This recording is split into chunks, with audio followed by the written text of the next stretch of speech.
May buntag sa tanan. Niya sab inyong isuon Dodong Boy Sir. Hangin usab ko ninyo nga inyo pong ubanan karon magampo ta atong dagkutan ni suga sa atong pagsalig pagtuo.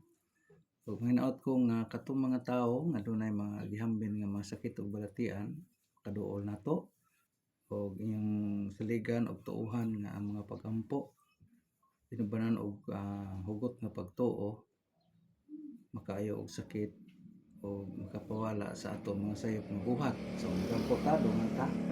Dungan ko ninyo, mag-ampo ta. Lito ko ang itudlo ni Kristo sa ang pag-ampo o Diyos Ama. Dagkutan natin ang suga sa atong pagsalig, pagtuo. Bani ko ninyo karon sa buntagon na to nga mga pagpangaliya.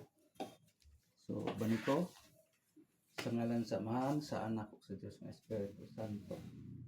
Ama namo nga naka sa langit, pagkaygon ang imong ngalan, magud ka namo ang imong ngalan.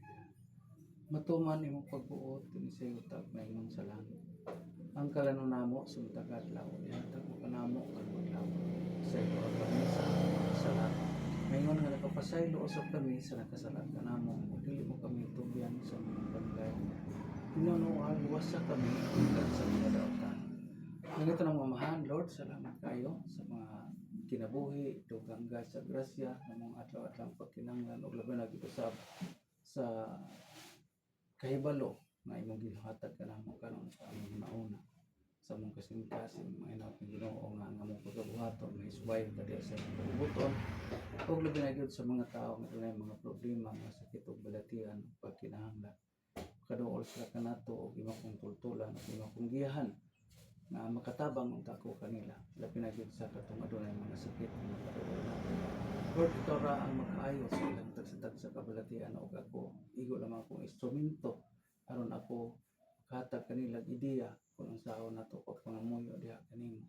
Usa niya Lord akong ihalad niya kung nabiling kinabuhi diha sa pagpangalagad kanimo ug labi na gyud usab sa akong pagsugat.